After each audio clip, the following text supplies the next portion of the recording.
Hi, Dr. Brian Kaufman, a family doctor and a CLL patient, and here in the last hours of the American Society of Hematology, ASH 2016, learning a lot.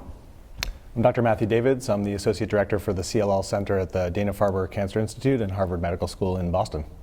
Dr. Davids, at ASH, even though it's an enormous conference, there's a lot of competition among physicians and institutions to get their research heard.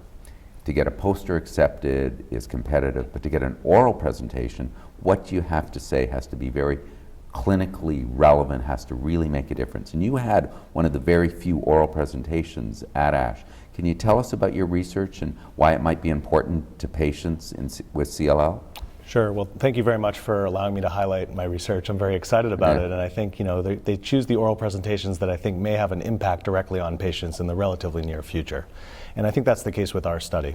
Our study looks to combine two new types of drugs, the BTK inhibitors like ibrutinib, and then PI3 kinase inhibitors. And some of the audience may be familiar with idelalisib, which is an FDA-approved agent in this space. Zidelig is the other name for it. And while that can be an effective drug, there are some significant side effects to it.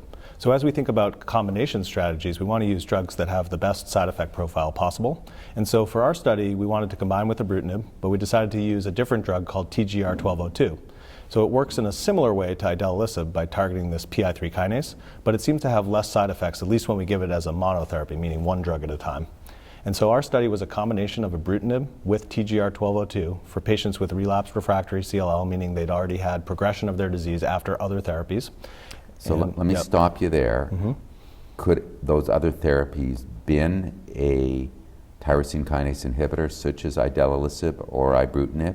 Yes, so they could have been, and in fact we had a few patients on the study like that. These were not patients who were refractory to these therapies. They came off for various reasons, whether it was side effects or other reasons. But most of them would have been chemoimmunotherapy before? That's right, most of the prior therapies were that. All right, and is this, am I right, this is the first study of combining a PI3 kinase inhibitor and a BTK inhibitor? This is the first study of that type? This is the first study. So there was a lot of safety issues that you needed to address. Exactly, and in fact an earlier study that tried to target a different protein in this pathway ended up having significant side effects. And so we were a bit nervous and we decided to do a phase 1 study to be very cautious and look at the dosing of the drug and make sure we had a safe regimen before we expanded it out to other patients. All right, and what did you find? So we found that we were able to feasibly combine these two drugs with a very relatively benign safety profile. We did see some side effects, but nothing out of proportion to what we'd expect from either drug on its own. We were able to figure out the correct dose of the TGR-1202 to use moving forward, which looks to be 800 milligrams daily. And I think most excitingly, we saw very high response rates in our CLL patients. 88% of these CLL patients responded, and some of the patients have very high-risk disease. We've seen a complete remission already in one of our patients, which we don't often see in the relapsed refractory setting with ibrutinib alone.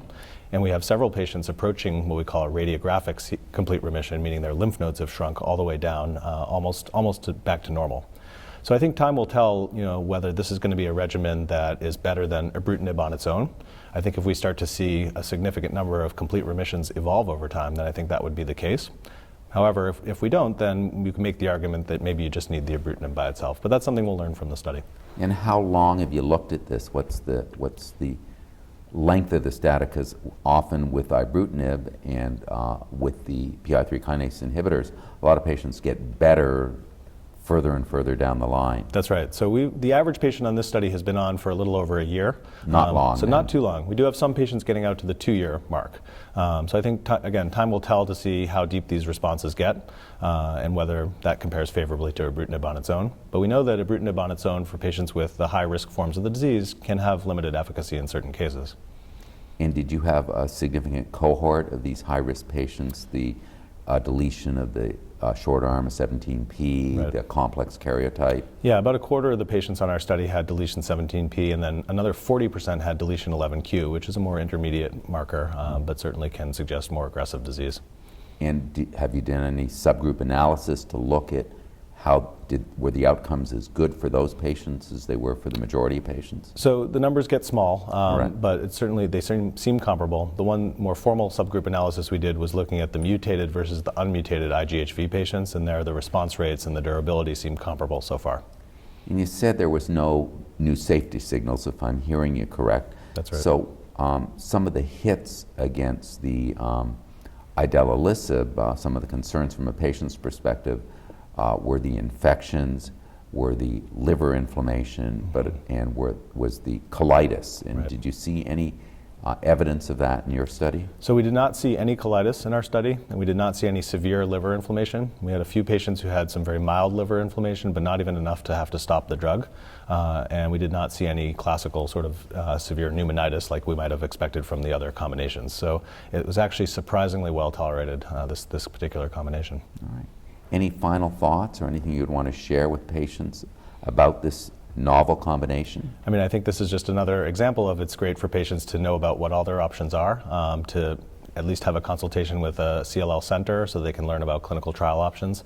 And I think the patients who've gone on this study have been very happy that they've been able to have this novel combination. So. And I think you and I agree on that patients often get the best care in a clinical trial and often have access to the best medications and the best combinations. I agree. Thank you very much, Dr. Davids, for what you're doing. Thank My pleasure. you.